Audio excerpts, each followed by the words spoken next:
അടുത്തതായി basic concepts of OOP.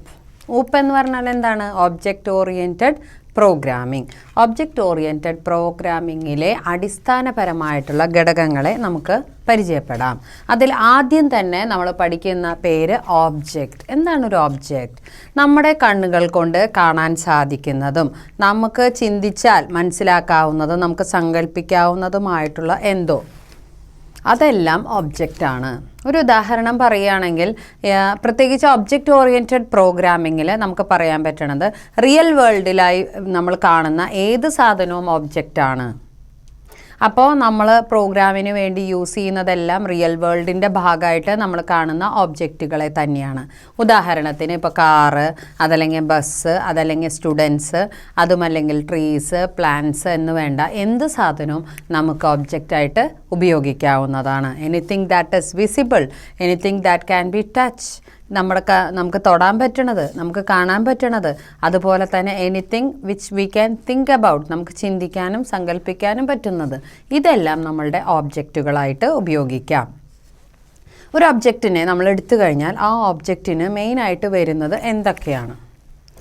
അതായത് ആ ഒബ്ജക്റ്റ് എന്താണെന്നറിയണം, അതിൻ്റെ ഉപയോഗം അറിയണം. അപ്പോൾ അതുകൊണ്ട് തന്നെ ആ ഒരു ഒബ്ജക്റ്റിൻ്റെ രണ്ട് ഭാഗങ്ങളാണ് വരുന്നത്. ഒന്ന് അതിൻ്റെ സ്റ്റേറ്റ്, എന്തൊക്കെയാണ് ആ ഒബ്ജക്റ്റിനുള്ളത്, അതായത് സ്റ്റേറ്റ് എന്ന് പറയും.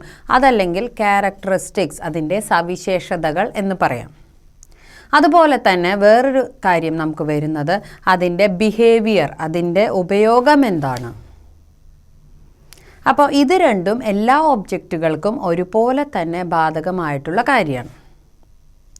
അപ്പോൾ അങ്ങനെ വന്നു കഴിഞ്ഞാൽ നമുക്ക് പറയാനുള്ളത് എന്താണെന്ന് വെച്ചാൽ ഏതൊരു ഒബ്ജക്റ്റ്, ഇപ്പോൾ നമ്മളൊരു ടേബിൾ എടുത്തു, അപ്പോൾ ആ ടേബിളിനെ എടുത്തു കഴിഞ്ഞാൽ ആ ടേബിളിൻ്റെ ക്യാരക്ടറിസ്റ്റിക്സ് അല്ലെങ്കിൽ സ്റ്റേറ്റ് എന്ന് പറയുന്നത് എന്താണ്? ആ ടേബിളിന് എത്ര കാലുണ്ട്, ആ ടേബിള് സ്ക്വയർ ഷേപ്പാണോ, അതല്ലാന്ന് വെച്ചിട്ടുണ്ടെങ്കിൽ നമുക്ക് അത് ബുക്സൊക്കെ കയറ്റി വെക്കാൻ വേണ്ടിയിട്ട് നമ്മൾ ഉപയോഗിക്കുന്ന ഒരു സാധനമാണ് ഈ ടേബിൾ എന്ന് പറയുന്നത്. അപ്പോൾ ആ ടേബിളിൻ്റെ ക്യാരക്ടറിസ്റ്റിക്സ് എന്ന് പറയുന്നത് എന്താണ്? അതിൻ്റെ നമ്പർ ഓഫ് ലെഗ്സ്, എത്ര കാലുണ്ട് എന്നുള്ളത്, അതുപോലെ അതിൻ്റെ ഷേപ്പ്, ഇതൊക്കെയാണ്. കളറ്, ഇതൊക്കെയാണ്. അത് കഴിഞ്ഞാൽ അതിൻ്റെ ബിഹേവിയർ, അതെന്തിനു വേണ്ടി ഉപയോഗിക്കുന്നു? For keeping the books, for writing, അല്ലേ? അപ്പോൾ അതാണ് അതിൻ്റെ ബിഹേവിയർ എന്ന് പറയുന്നത്. അപ്പോൾ ക്യാരക്ടറിസ്റ്റിക്സ്, സവിശേഷതകൾ എന്ന് പറയുന്നത് ക്യാരക്ടറിസ്റ്റിക്സ് അല്ലെങ്കിൽ സ്റ്റേറ്റ് എന്ന് പറയാം. ബിഹേവിയർ എന്ന് പറയുന്നത് അതിൻ്റെ ഉപയോഗങ്ങൾ, എന്തൊക്കെയാണ് അതിൻ്റെ സ്പെഷ്യാലിറ്റീസ് എന്നുള്ളതാണ്.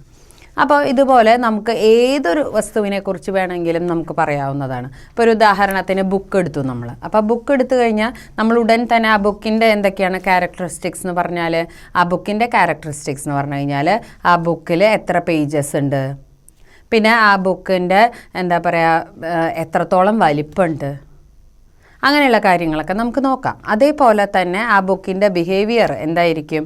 ആ ബുക്ക് എഴുതാൻ വേണ്ടി യൂസ് ചെയ്യണതാണ്, നോട്ട് ബുക്കാണെന്ന് വെച്ചാൽ. പിന്നെ അതിൽ തന്നെ നമുക്ക് വരയിട്ട ബുക്കുണ്ട്, വരയിടാത്ത ബുക്കുണ്ട്. ഇനി അതുപോലെ നമ്മൾ ടെക്സ്റ്റ് ബുക്കാണെന്ന് വെച്ചാൽ ഓൾറെഡി പ്രിൻറ്റഡ് ആയിട്ടാണ് ഉണ്ടാവുക. അപ്പോൾ അങ്ങനെ ഓരോ ഓബ്ജക്റ്റുകൾക്കനുസരിച്ച് ആ ഓബ്ജക്റ്റുകളുടെ എല്ലാം ക്യാരക്ടർ ഡിഫറെൻ്റ് ആയിരിക്കും, സ്റ്റേറ്റ് ഡിഫറെൻ്റ് ആയിരിക്കും, അതുപോലെ അതിൻ്റെ ബിഹേവിയറും വ്യത്യസ്തമായിരിക്കും. ഇവിടെ ഒരു എക്സാമ്പിൾ കാറ്. ആ കാറിൻ്റെ സ്റ്റേറ്റ് എന്തൊക്കെയാണ്, ആ കാറിൽ വരുന്ന ക്യാരക്ടറിസ്റ്റിക്സ് എന്ന് നോക്കാം. ഒന്ന് നെയിം, അതുപോലെ തന്നെ അതിൻ്റെ ഹെഡ്ലൈറ്റ്. നമുക്ക് നെയിം വരുന്നു, അതേപോലെ തന്നെ നമുക്കതിൻ്റെ ഹെഡ്ലൈറ്റ്, പിന്നെ അതിൻ്റെ സ്റ്റാറ്റസ്, അതായത് ഓഫ് ചെയ്ത് കിടക്കുകയാണോ കാർ ഓടിക്കൊണ്ടിരിക്കുകയാണോ, ഇങ്ങനെയുള്ള കാര്യങ്ങൾ. പിന്നെ അതുപോലെ തന്നെ നമുക്ക് നോക്കാവുന്നത് അതിൽ എത്ര ഗിയറുണ്ട്, ഇങ്ങനെയുള്ള എല്ലാ ഡീറ്റെയിൽസുകളും നമുക്കതിൻ്റെ സ്റ്റേറ്റ് അല്ലെങ്കിൽ ക്യാരക്ടർ എന്ന് പറയാം. ബിഹേവിയർ എന്ന് പറയുന്നത് ആക്സിലറേറ്റിംഗ്, സ്പീഡ് കൂട്ടുക, സ്പീഡ് കുറയ്ക്കുക, ഗിയർ മാറ്റുക, ചേഞ്ചിങ് ദ ഗിയർ, ഇതെല്ലാം എന്താണ്? ബിഹേവിയറാണ്, അതിൻ്റെ സ്വഭാവമാണ്. ഇനി ബൈക്കിനെ പറ്റി പറയുകയാണെങ്കിൽ അതിൻ്റെ സ്റ്റേറ്റ് നോക്കാം. Speed, acceleration, current, gear. അപ്പോൾ സ്പീഡ് നമുക്ക് റെഗുലേറ്റ് ചെയ്ത് നമ്മുടെ ഇഷ്ടത്തിനനുസരിച്ച് കൂട്ടുകയും കുറയ്ക്കുകയും ചെയ്യണത്. ആക്സിലറേഷൻ, നമുക്ക് ആക്സിലറേഷൻ നമ്മൾ അപ്ലൈ ചെയ്താൽ സ്പീഡ് കൂടി ബൈക്കിൽ നമുക്ക് പറക്കാം. അത് കഴിഞ്ഞ് കറണ്ട് ഗിയർ, നമ്മുടെ സ്പീഡ് കുറയണനുസരിച്ച് ഒരു ഗിയറിൽ അത് വർക്ക് ചെയ്യും, സ്പീഡ് കൂടുമ്പോൾ അതനുസരിച്ച് ഗിയർ മാറുന്നു. ബിഹേവിയർ നോക്കിക്കഴിഞ്ഞാലോ, accelerating, applying brakes, changing gear. Acceleration apply ചെയ്താൽ സ്പീഡ് കൂടുന്നു, അപ്ലൈയിങ് ബ്രേക്ക് ചവിട്ടിയ സ്പീഡ് കുറയുന്നു, ചേഞ്ചിങ് ദ ഗിയർ മാറ്റിയിട്ട് നമുക്ക് വണ്ടി ഓടാനായിട്ട് പറ്റുന്നു.